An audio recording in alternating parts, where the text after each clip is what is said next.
ಶ್ರದ್ಧಾ. ಆಮೇಲೆ ಭಾವ ಅಂತ, ಭಾವ ಯಾವ ಭಾವದಲ್ಲಿ ಅಂತ ಹೇಳ್ತಾ ಇದ್ರು. ಯಾವುದೇ ನಾವು ಸಹ ಇವರಿಗೆ ಏನಾದ್ರು ಹೇಳುವಾಗ ನಮಗೊಂದು ಭಾವ ಇರುತ್ತೆ. ಭಾವ. ಮೂರನೇದು ಕೂಡ. ಇದು ಒಳಗಡೆ ಏನು, ಇದರಲ್ಲಿ ಎಷ್ಟೊಂದು ಶಕ್ತಿ ಇದೆ. ಕೂಡ. ನಾಲ್ಕನೆಯದು ಇದರ ಪ್ರಯೋಗ. ಇದು ಎಲ್ಲಿ ಪ್ರಯೋಗ ಮಾಡಬೇಕು. ಐದನೆಯದು ಇದರ ಉಪಯೋಗ ಅರ್ಥ. ನನಗೆ ಏನೇ ಆವಾಗ ಹೇಳ್ತಾರೆ, ಆಗ ಪದೇ ಪದೇ ಏನು ಹೇಳ್ತಾರೆ, ಬಚ್ಚೆ ಗಾಯಿ है ना घास खाने के बाद ಮತ್ತೇನು ಮಾಡ್ತದೆ, ಅದು ಸ್ವಲ್ಪ ತಕ್ಕೆ ರೆಸ್ಟ್ ಹೋಗುತ್ತೆ. ರೆಸ್ಟ್ ಒಳಗೆ ಸುಮ್ಮನೆ ಕೊಡೋದಿಲ್ಲ, ಏನು ಮಾಡ್ತದೆ ಮತ್ತೆ ಏನು ಮಾಡ್ತದೆ, ಬೆಳ್ತಾಗ್ತಾ ಇರ್ತದೆ ಅಲ್ವಾ. ನಾವು ಬಾಬಾ ಮಹಾವಾಕ್ಯ ಕೇಳಿದೆ, ನಮಗೆ ಈ ಮಹಾವಾಕ್ಯ ಕೇಳಿದ್ರಿಂದ ಅದೇ ಕ್ಲಾಸಲ್ಲಿ ಕೂತ್ಕೊಂಡು ಒಂದು 10-15 ನಿಮಿಷ ಅದು ಒಂದು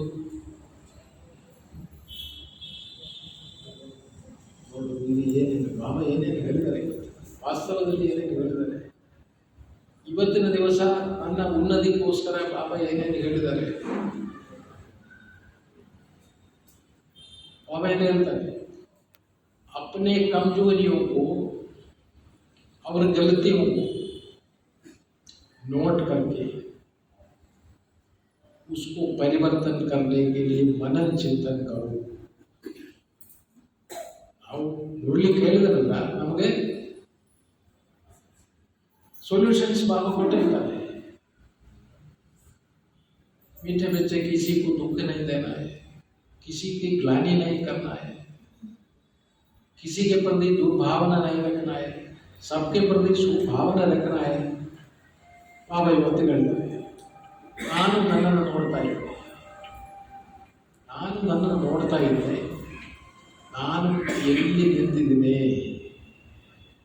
ವೇರ್ ಡು ಐ ಸ್ಟ್ಯಾಂಡ್, ಇದರ ಮಧ್ಯದಲ್ಲಿ ನಾನು ಎಲ್ಲಿ ನಿಂತಿದ್ದೇನೆ, ನಾನು ಬೇರೆಯವರ ಪ್ರತಿ ಸುಭಾವನೆ ಇಟ್ಟುಕೊಂಡಿದ್ದೇನೆ, ಶ್ರೇಷ್ಠ ಕಾಮನೆಗಳಿಟ್ಟುಕೊಂಡಿದ್ದೇನೆ, ಜ್ಞಾನದ ಮನನ ಚಿಂತನೆ ನಾನು ಮಾಡ್ತಾ ಇದ್ದೇನೆ, ನನಗೆ ನನ್ನ ಜೀವನವನ್ನು ಉದ್ಧಾರ ಮಾಡೋದಕ್ಕೆ ಏನೇನು ಮನನ ಚಿಂತನೆ ನಾನು ಮಾಡಬೇಕಾಗಿದೆ, ಸಂಕಲ್ಪಗಳು ತಗೊಳ್ಬೇಕಾಗಿದೆ, ನಿಶ್ಚಯ ಮಾಡಿಕೊಳ್ಳಬೇಕಾಗಿದೆ, ಹೃದಯ ತಗೋಬೇಕಾಗಿದೆ, ವೃತ್ತಿ ಪರಿವರ್ತನೆ ಮಾಡಿಕೊಳ್ಳಬೇಕಾಗಿದೆ. ಇದೆಲ್ಲ ಯಾರು ಮಾಡಬೇಕು? ನಾವೆಲ್ಲರೂ ಗಾಡ್ಲಿ ಸ್ಟೂಡೆಂಟ್ಸ್. ಯಾವ ಶರೀರದಲ್ಲಿ ಇರೋದು ಇಂಪಾರ್ಟೆಂಟ್ ಅಲ್ಲ. ನಾನು ಸ್ತ್ರೀ ಶರೀರದಲ್ಲಿದ್ದೇನೆ, ಈ ಸ್ತ್ರೀ ಶರೀರ ಏನಿದೆ ತುಂಬ ವಯಸ್ಸಾಗಿದೆ, ಶರೀರಕ್ಕೆ ವಯಸ್ಸಾಗಿದೆ, ನನಗೆ ಆಗಿಲ್ಲ. ಗೊತ್ತಾಯ್ತು? ಹೇಳ್ತಾರೆ ಇಂಗ್ಲೀಷಲ್ಲಿ, ಎವರ್ ಏಜಿಂಗ್ ನೆವರ್ ಓಲ್ಡ್. ವಯಸ್ಸಾಗ್ತಾ ಇದೆ, ಆದರೆ ನನ್ನ ಶರೀರಕ್ಕೆ ವಯಸ್ಸಾಗಿದೆ, ನನಗೆ ವಯಸ್ಸಾಗಿಲ್ಲ. ಯಾರು ಈ ಥರ ಹೇಳಬಾರ್ದು, ಅಯ್ಯೋ ನನಗೆ 65 ಆಯಿತು, 75 ಆಯಿತು, 85 ಆಯಿತು. ಏನು ಹೇಳ್ತೀನಿ ನಾನು? ಯಾರು?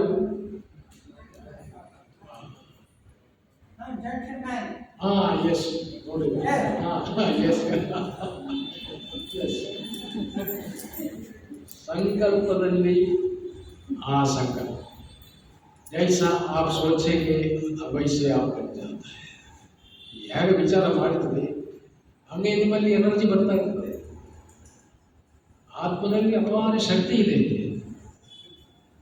ನಾವು ನಮ್ಮ ಸಂಕಲ್ಪವನ್ನು ನಾವು ತೀರ್ಮಾನ ತಗೊಂಡ್ವಿ, ನಾನೀಗ ರಿಟೈರ್ ಆಗಿದ್ದೀನಿ, ನನ್ನ ಕೆಲಸ ಏನಪ್ಪ ಅಂತ ಹೇಳಿದ್ರೆ ಮದುವೆ ಹೋಗೋದು, ಮದುವೆ ಮುಂಚೆ ಹೋಗೋದು, ಆಮೇಲೆ ಗೃಹ ಪ್ರವೇಶ ಮಾಡೋದಕ್ಕೆ ಹೋಗೋದು, ಯಾರಾದರೂ ಶರೀರ ಬಿಟ್ಟರೆ ಅಲ್ಲಿ ಹೋಗೋದು, ಆಮೇಲೆ ಊಟ ಮಾಡೋದು, ಆಮೇಲೆ ಮಲಗೋದು. ಇದು ಯಾವುದೂ ಇಲ್ಲ ಅಂದರೆ ಊಟ ಮಾಡೋದು ಮಲಗೋದು, ಊಟ ಮಾಡೋದು ಮಲಗೋದು. ಅದನ್ನು ಏನಿದೆ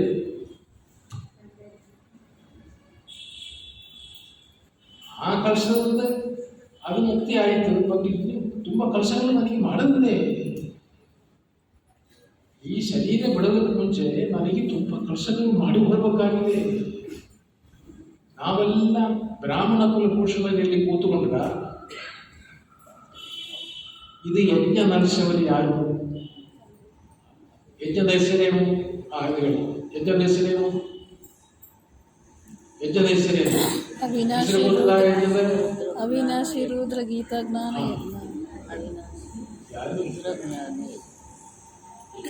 ಯಜ್ಞ ನಡೆಸೋದ್ರಿಂದ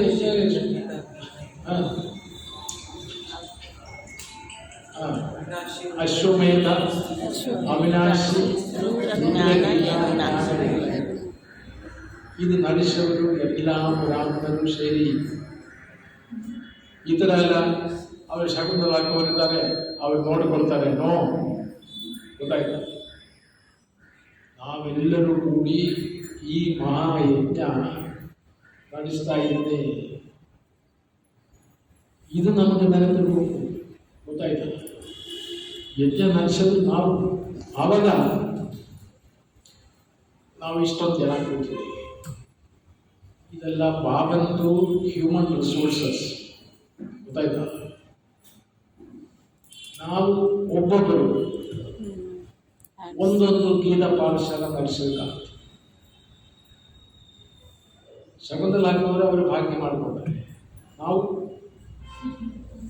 ನಾವೇನು हम किसी से कम नहीं है. ನಾವು ಕಡಿಮೆ ಅಲ್ಲ. ಹೇಳಿದ್ರೆ ಒಂದು ಕಡೆ ಹೋಗಿ ಒಂದು ವಾರದಲ್ಲಿ ಒಂದು ಕ್ಲಾಸ್ ಮಾಡೋದಕ್ಕಾಗೋದಿಲ್ವಾ? ಆಗುತ್ತೆ. ಮಾಡೋದಿಲ್ವಾ? ಆಗ್ತದ? ಎಷ್ಟು ಜನ ಆಗಬೇಕು? ಕೈ ಎತ್ತಿ ನೋಡ. 1 2 3 4 5 6 ಇಷ್ಟೊಂದು ಟೀಚರ್ಸ್ ಇದ್ದಾರೆ. ಗೊತ್ತಾಯ್ತಾ?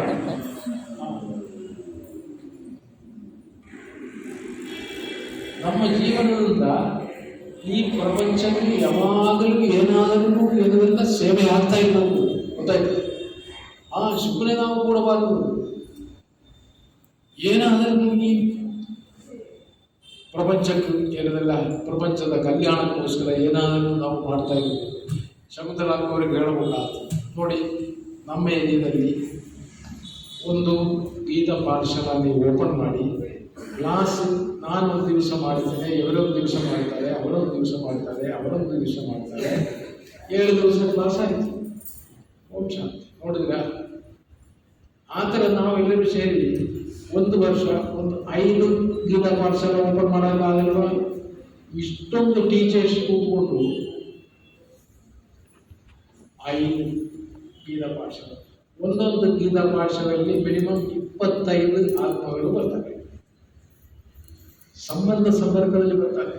ಸುತ್ತಮುತ್ತಲ ಜನರು ಕನೆಕ್ಟ್ ಆಗ್ತಾರೆ. ನಾವೆಲ್ಲರೂ ಬಾಬಾರವರು ಸೃಷ್ಟಿಯಲ್ಲಿ ಬಂದಿದ್ದಾರೆ ಎಂತಕ್ಕಂಥ ಸಂದೇಶ ಕೊಡೋದಕ್ಕೆ ನಿಮಿತ್ತರು. ಬಾಬಾ ನಮ್ಮನ್ನು ನಿಮಿತ್ತರನ್ನಾಗಿ ಮಾಡಿದ್ದಾರೆ. ಗೊತ್ತಾಯ್ತಾ? ಇದು ನಾವು ಮಾಡಬಹುದು.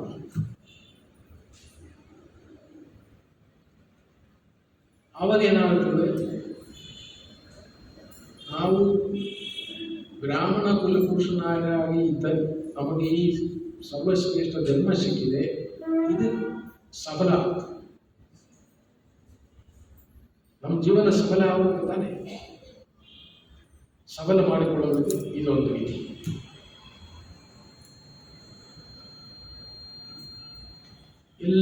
ಯಾರೆಲ್ಲ ಕ್ಲಾಸ್ ಮಾಡೋದಕ್ಕೆ ಪ್ರಾಪ್ತರಿದ್ದಾರೆ ಅವರೆಲ್ಲರೂ ಸೇರಿಕೊಂಡು ಅಥವಾ ಒಂದು ಮೀಟಿಂಗ್ ಮಾಡಿ ಅಲ್ಲಿ ಇಲ್ಲಿ ಒಂದು 5 ಗೀತಾ ಪಾಠಶಾಲೆ, ಒಂದೊಂದು ಗೀತಾ ಪಾಠಶಾಲೆ 25 ಜನ ಅಂದರೆ 5 ಗೀತಾ ಪಾಠಶಾಲೆ ಎಷ್ಟು ಜನ ಆಯಿತು? ಇಷ್ಟು ನೋಡಿ. ಇಡೀ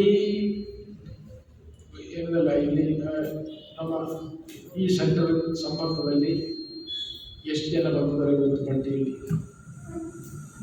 ನಮಗೆ ಈ ಹಾಳು ತುಂಬೋಕು. ಗೊತ್ತಾಯ್ತಲ್ಲ, ಬಟ್ಟಿ ಮಾಡುವಾಗ ಈ ಹಾಳು ತುಂಬೋಕು. ಅಷ್ಟೊಂದು ಆತ್ಮಗಳು ನಮಗೋಸ್ಕರ ವೇಟ್ ಮಾಡ್ತಾ ಇದ್ದಾರೆ. ಇಷ್ಟೊಂದು ಸ್ಥಳ ಇದೆ. ನಾವೆಲ್ಲರೂ ಒಂದು ಹೆಜ್ಜೆ ಇಟ್ಟರೆ ಸಾಕು. ಬಾಬಾ ಏನು ಹೇಳ್ತಾರೆ? 1000 ಹೆಜ್ಜೆ ಇದೀನಿ ಸೇವೆ ಕೊಡ್ತೀನಿ. मीठे बच्चे तो एक कदम रखो, बाप 1000 कदम देने के लिए तैयार. ಒಂದು 1000 ಹೆಜ್ಜೆ ಬಾಬಾ ಹೇಳ್ತಾರೆ, ಮುಂದೆ ಹೋಗ್ತಾರೆ. ಏಕ ಕದಂ, ಒಂದು ಹೆಜ್ಜೆ ಇಟ್ಟು, ಒಂದು ಹೆಜ್ಜೆ ಇಟ್ಟು ನೋಡಿ. ಇವತ್ತಿದ್ದು ಒಂದು ಸಂಕಲ್ಪ ಮಾಡಿದೆ. ಸಂಕಲ್ಪ ಮಾಡದೆ ಹೆಜ್ಜೆ, ಈ ಸ್ಥೂಲ ಹೆಜ್ಜೆಯಲ್ಲಿ ನಮ್ಮ ಮನಸ್ಸಲ್ಲಿ ಬಂದಿದೆ, ನಮಗಿದು ಮಾಡಬೇಕಾಗಿದೆ, ಇದು ಮಾಡಬೇಕಾಗಿದೆ. ಒಂದು ಗೀತಾ ಪಾಠಶಾಲೆಯಿಂದ ಎಷ್ಟು ಆತ್ಮಗಳು ಮನುಷ್ಯರಿಂದ ದೇವರ. ನಾವೊಂದು ವೇಳೆ ಮಾಡಿಲ್ಲ ಅಂದರೆ ಬೇರೆ ಯಾರು ಮಾಡ್ತಾರೆ. ಅಂತಿಮ ಸಮಯದಲ್ಲಿ ಏನಾಗುತ್ತೆ ಗೊತ್ತಾ? ಬಾಬಾ ಪ್ರತ್ಯಕ್ಷನಾಗ್ತಾನೆ, ಈ ಆತ್ಮಗಳೆಲ್ಲ ಎದ್ದು ಬಿಡ್ತಾರೆ. ನಮಗೆ ಚಾನ್ಸ್ ಸಿಗಬೇಕಾಯಿತು, ಸಿಗಲಿಲ್ಲ, ನಾವು ಹೋಗ್ಬಿಟ್ಟಿದೆ. ಸೊ ಒಂದು ಶಬ್ದಾರ್ಥ, ಗೂಢಾರ್ಥ, ಶಬ್ದಾರ್ಥ, ಭಾವಾರ್ಥ, ಗೂಢಾರ್ಥ, ಪ್ರಯೋಗಾರ್ಥ, ಉಪಯೋಗ, ಈ ಅರ್ಥ ನಾವು ತಿಳ್ಕೊಂಡಿರೋದೆಲ್ಲ ಇದು ಮಾಡಬೇಕಾಗಿದೆ. ಸೊ ಪವಿತ್ರತೆಯೇ ಒಂದು ಸ್ಥೂಲ ರೂಪದಲ್ಲಿ ಇದು ಪವಿತ್ರತೆ, ವಾಸ್ತವದಲ್ಲಿ ಪವಿತ್ರದ ಚಿತ್ತಶುದ್ಧಿ. ಪವಿತ್ರದ ಅಂದರೆ ಶುದ್ಧಿ. ಈಗ ದೇವಸ್ಥಾನಕ್ಕೆ ಹೋಗ್ಬೇಕಂದ್ರೆ ನಾವು ಹೆಂಗೆ ಹೋಗ್ತೀರಾ? ಹೇಗೆ ಹೋಗ್ತೀರಾ? ಯಾವ ಭಾವದಲ್ಲಿ ಹೋಗ್ತೀರಾ? ಸ್ನಾನ ಮಾಡಿ, ಒಳ್ಳೆಯ ಸಂಕಲ್ಪಗಳಿಂದ ಬಟ್ಟೆಯೆಲ್ಲ ಚೇಂಜ್ ಮಾಡಿ, ಶುದ್ಧ ಬಟ್ಟೆಯೆಲ್ಲ ಧರಿಸಿ, ಎಷ್ಟೊಂದು ಭಯಭಕ್ತಿಯಲ್ಲಿ ನಾವು ಆ ದೇವಸ್ಥಾನದಲ್ಲಿ ಪ್ರವೇಶ ಮಾಡಿದ್ವಿ. ನಾವು ನೋಡಿಕೊಳ್ಳಿ, ಅದು ಅಲ್ಲಿ ವಾಸ್ತವದಲ್ಲಿ ಯಾರೂ ಇಲ್ಲ, ದೇವರು ಯಾರೂ ಇಲ್ಲ. ಅವರ ನೆನಪಿಗಾಗಿ ಮಾಡಿರ್ತಕ್ಕಂಥ ಸ್ಥಳದಲ್ಲಿ ಹೋಗ್ಬೇಕಂದ್ರೆ ಇಷ್ಟೊಂದು ಶುದ್ಧಿಯಿಂದ ನಾವು ಹೋಗ್ತೀವಿ. ಸಾಕ್ಷಾತ್ ನಾವು ನಮ್ಮದೇ ಪೂಜೆ ನಡೀತಾ ಇದೆ, ಗೊತ್ತಾಯ್ತು, ಆ ಮೂರ್ತಿ ನಾವೇ. ಅದರ ದರ್ಶನಕ್ಕೆ ಇಷ್ಟೊಂದು ಸಾಕ್ಷಾತ್ ನಾವು ಹೇಗಿರ್ಬೋದು. ಸೊ ನಂಬರ್ 1 ಸಿದ್ಧಶುದ್ಧಿ, ಮನಸ್ಸು ಬುದ್ಧಿ ಶುದ್ಧಿ. ಮನಸ್ಸು ಮತ್ತು ಬುದ್ಧಿ ಶುದ್ಧಿ ಬ್ರಾಹ್ಮ. ನಂಬರ್ 2 वाक शुद्धि. बाबा ये ಹೇಳ್ತಾರೆ, बच्चे तुम कुछ शब्द उच्चारण करते हैं तो देखना चाहिए ये सुनने वाले का जीवन में क्या मिलता है. ಕೇಳೋರು ನಾವು ಏನಾದರೂ ಹೇಳ್ತಾ ಇದ್ದರೆ ಅದನ್ನು ಕೇಳೋರಿಗೆ ಯಾವುದಾದರೂ ರೀತಿಯಲ್ಲಿ ಶಕ್ತಿ ಪ್ರಾಪ್ತಿ ಆಗಬೇಕು, ನೆಮ್ಮದಿ ಸಿಗಬೇಕು, ಶಾಂತಿ ಸಿಗಬೇಕು ಅಂತ ಶಬ್ದ ನಾವು ನೋಡಿದ್ದೇವೆ. ಅದಕ್ಕೆ ಬಾಬಾ ಏನು ಹೇಳ್ತಾರೆ, बच्चे सोचने से पहले सोचना है. ವಿಚಾರ ಮಾಡೋದಕ್ಕೆ ಮುಂಚೆ ನೀವು ವಿಚಾರ ಮಾಡಬೇಕು, ನಿಮಗೆ ಏನು ವಿಚಾರ ಮಾಡಬೇಕು ಅಂತಕ್ಕಂಥ. ಯಾಕಂದರೆ एक बार आप विचार कर दिया, कर्म हो गया. ओम शांति.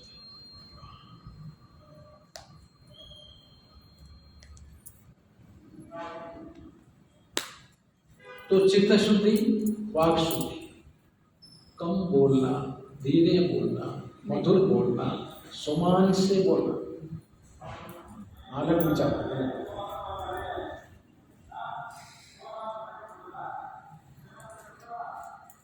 जहाँ बाप के बच्चे रहते हो वो स्थान ಶಾಂತಿ ಗುಂಡ है. ಬಾಬನ ಮಕ್ಕಳು ಎಲ್ಲಿ ವಾಸ ಮಾಡ್ತಾರೆ ಆ ಸ್ಥಳ ಏನಿದೆ, ಶಾಂತಿ ಕುಂಡ ಇದೆ. ನಮ್ಮನೆ ಏನಿದೆ, ಈಗ ನಮ್ಮನೆ ಏನಿದೆ, ಅಶಾಂತಿ ಕುಂಡ ಇದೆ, ಅದೇ ಶಾಂತಿ ಕುಂಡ ಇದೆ. ಶಾಂತಿ ಕುಂಡ ಎಷ್ಟು? ಯಾವ ಯಾವ ಮನೆಗಳಲ್ಲಿ ಶಾಂತಿ ಕುಂಡ ಇದೆ? ನಮ್ಮನೆಯಲ್ಲಿ ಯಾರಾದರೂ ಪ್ರವೇಶ ಮಾಡುವಾಗ ಅವರಿಗೆ ಆ ಫೀಲಿಂಗ್ ಬರ್ಬೋದು. ಏನಂತೆ ಇವು ಇವತ್ತು ಶಾಂತಿಯಪ್ಪ,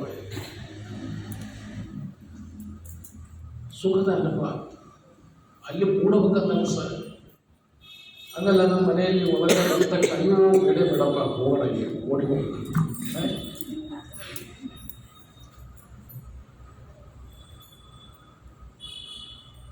ಬಾಪ್ ಕೆ ಬಚ್ಚೆ ಜಹಾ रहते हैं ಶಾಂತಿ ಕುಂಟೆ ನೋಡಿ. ಇದೆಲ್ಲ ನೋಟ್ ಮಾಡಿದ್ರು ಗೊತ್ತಾಯ್ತು. ಪರಮಾತ್ಮನ ಮಹಾವಾಕ್ಯನ ನಾನು ಹೇಳ್ತಾ ಇದ್ದು ನಂದಲ್ಲ. ಸೊ ನೆಕ್ಸ್ಟ್ ದರ್ಶನ ಶುದ್ಧಿ.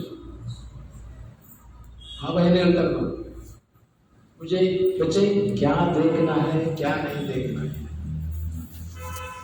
ಏನು ನೋಡಬೇಕಾಗಿದೆ ಏನು ನೋಡಬೇಕಾಗಿದೆ.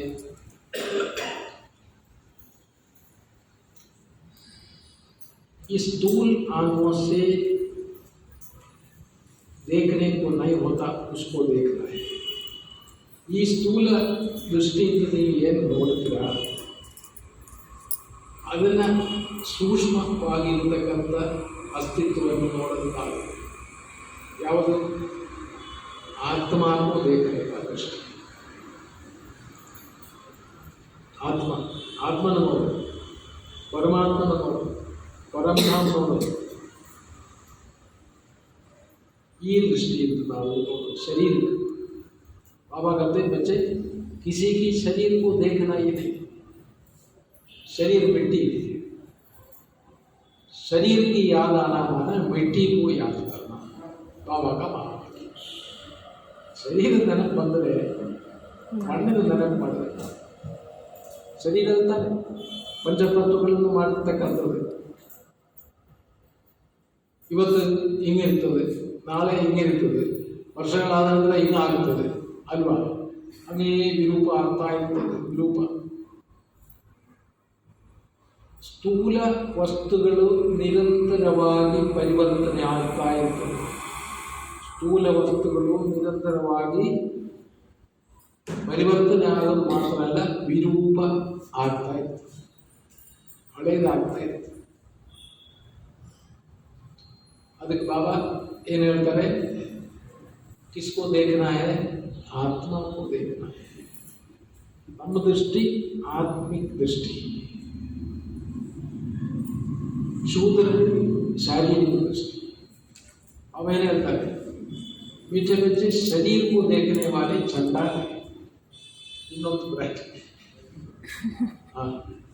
ಶರೀರವನ್ನು ನೋಡುವವರು ಯಾರು? ಚಂಡಾಲ. ಚಂಡಾಲರು ಏನು ಮಾಡ್ತಾರೆ, ಶರೀರ ತಗೊಂಡು ಹೋಗ್ಬಿಟ್ಟು ಸಾಗಿಸ್ತಾರೆ. ನಾವು ಯಾರನ್ನ ನೋಡೋರು? ಆತ್ಮ ಗೋದೆ, ಆತ್ಮಿಕ ದೃಷ್ಟಿ. ನಮ್ದು ಆತ್ಮಿಕ ದೃಷ್ಟಿ ಇದೆ.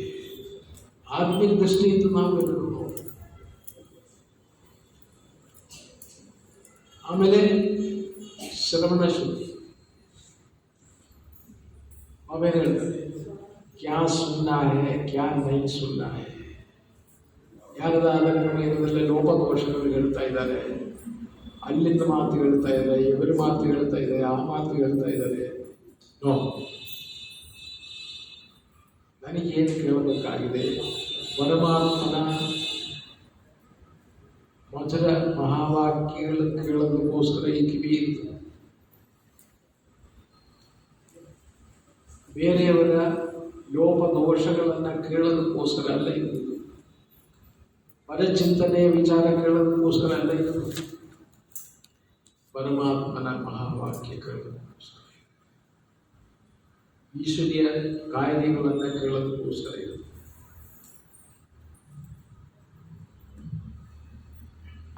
ಇದು ನನ್ನ ಪವಿತ್ರತೆ, ಶ್ರವಣ ಶುದ್ಧಿ. ಆಮೇಲೆ ವಾಸ ಶುದ್ಧಿ. ನಾವು ಎಲ್ಲಿ ವಾಸ ಮಾಡ್ತೀವಿ? ಬಾಬಾ ಹೇಳ್ತಾರೆ, ಓ ಮಂದಿರ, ಚೈತನ್ಯ ದೇವತೆಗಳು ವಾಸ ಮಾಡುವ ಸ್ಥಳ ಯಾವುದು? ಮಂದಿರ, ದೇವಸ್ಥಾನ. ನಾನು ಚೈತನ್ಯ ದೇವತ. ನನ್ನ ಮನೆ ಮತ್ತು ಪರಿಸರ ಹೆಂಗಿರ್ಬೇಕು? ಶುದ್ಧವಾಗಿ, ನೀಟಾಗಿ. ಮನೆ ಒಳಗಡೆ ಯಾರನ್ನು ಬಂದರೆ ಕೇಳ್ತಾರೆ, ಇಲ್ಲಿ ಯಾರು ವಾಸ ಮಾಡ್ತಾರೆ ನೋಡಿ. ಪ್ರತಿಯೊಂದು ವಸ್ತುಗಳು ಅದಾದ ಸ್ಥಳದಲ್ಲಿ ಇದೆ. ತುಂಬ ಚೆನ್ನಾಗಿ ಜೋಡಿಸಿದರೆ, ಒಳ್ಳೆಯ ವಾತಾವರಣ ಇದೆ, ವೈಬ್ರೇಷನ್ ಇದೆ, ಶಾಂತಿಯ ವೈಬ್ರೇಷನ್ ಇದೆ. ಇಲ್ಲಿ ಕೂಡಬೇಕಂತ ಅನಿಸ್ತದೆ. ಹಿಂಗಿರ್ಬೋದು ಮಂದಿರ, ದೇವಸ್ಥಾನ, ಚೈತನ್ಯ ದೇವತೆಗಳು ವಾಸ ಮಾಡುವ ಸ್ಥಳ. ಈ ಥರ ಸಂಕಲ್ಪ ಬರಬಾರದು. ಅಯ್ಯೋ, ನಾವು ದೇವತೆಯನ್ನು ಆಗದಕ್ಕಾಗುತ್ತದೆ, ಆಗದೇ ಇಲ್ಲ. ಬಾಬಾ ನಾವು ಯಾರು ಅಂತಕ್ಕಂಥದ್ದು ಬಾಬನಿಗೆ ಮಾತ್ರ ಗೊತ್ತಿದೆ. ಅದಕ್ಕೆ ಅವನಿಗೆ ಈ ಸಮಾನಗಳು ನಮ್ಗೆ ಕೊಡ್ತಾ ಇದ್ದು.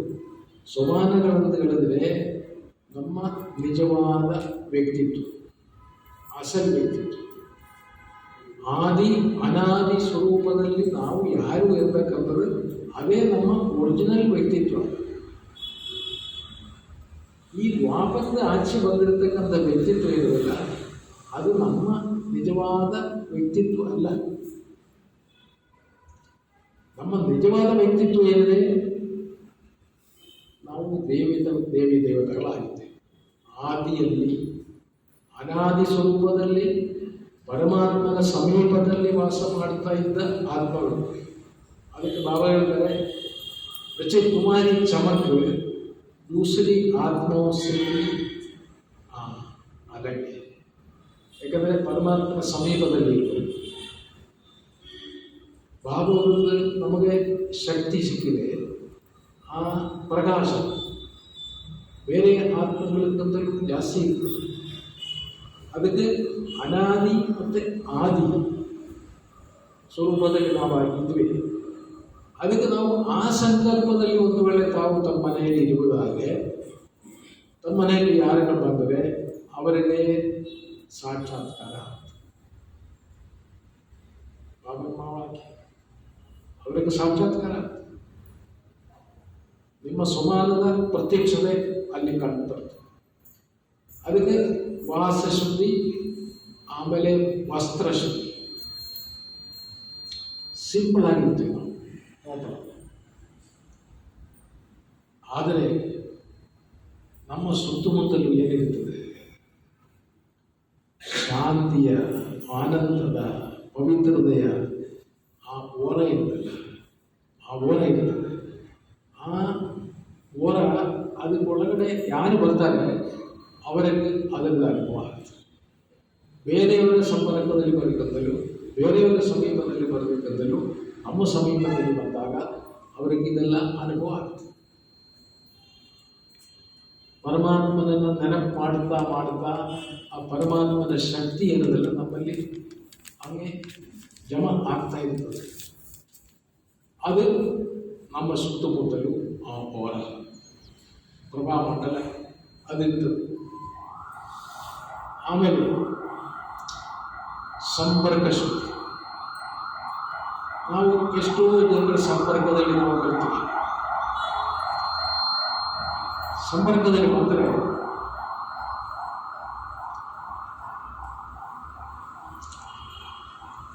ಅವರ ಪ್ರಭಾವ ನಮ್ಮ ಮೇಲೆ ಬರಬಾರದು.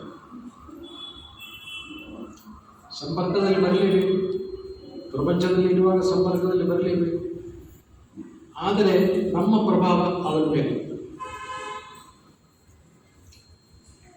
ಅವರಿಗೆ ಈ ಥರ ಒಂದು ಅನುಭವ ಆಗಬಹುದು. ಇವರ ಸಂಪರ್ಕದಲ್ಲಿ ಬಂದಾಗ ಏನು ನಮಗೆ ಸಿಕ್ಕಿದಂಗೆ ಅನುಭವ ಆಗ್ತಾ ಇದೆ. ಅವರು ಹೇಳ್ತಾರೆ, ತುಂಬ ಸುಖಮಯವಾದ ಒಂದು ಅನುಭವ, ಶಾಂತಿಮಯವಾದ ಅನುಭವ ನಮಗೆ ಆಗ್ತಾ ಇದೆ. ಇವರು ಸಾಧಾರಣವಾಗಿಲ್ಲ. ನಮ್ಮಲ್ಲಿ ಪವಿತ್ರತೆಯ ಶಕ್ತಿ ಏನಲ್ಲ, ಅದರದ್ದು ಪ್ರಭಾವ ಭಾಳ ಇರ್ತದೆ. ಸಂಪರ್ಕ ಶುದ್ಧಿ, ಆಮೇಲೆ ಸಂಬಂಧ ಶುದ್ಧಿ. ಸಂಬಂಧದಲ್ಲಿ ನಾವು ಬರಬೇಕು. ಸಂಪರ್ಕ ಅಂದರೆ ಫಸ್ಟ್ ಕಾಂಟ್ಯಾಕ್ಟ್ ಆಗ್ತದೆ, ಆಮೇಲೆ ಮತ್ತೆ ಪದೇ ಪದೇ ಸಂಬಂಧದಲ್ಲಿ ಬರ್ತೀವಿ. ಸಂಬಂಧದಲ್ಲಿ ಬಂದಾಗ ಅವ್ರ ಜೊತೆಲಿ ಕ್ಲೋಸ್ನೆಸ್ ಜಾಸ್ತಿ ಆಗ್ತದೆ, ಸಂಪರ್ಕದಲ್ಲಿ ಕ್ಲೋಸ್ನೆಸ್ ಇರುವುದಿಲ್ಲ. ಆಮೇಲೆ ನಮ್ಮ ಕ್ಲೋಸ್ನೆಸ್ ಜಾಸ್ತಿ ಆದಾಗ ಅವರ ಜೀವನ ಪರಿವರ್ತನೆ ಆಗ್ತದೆ.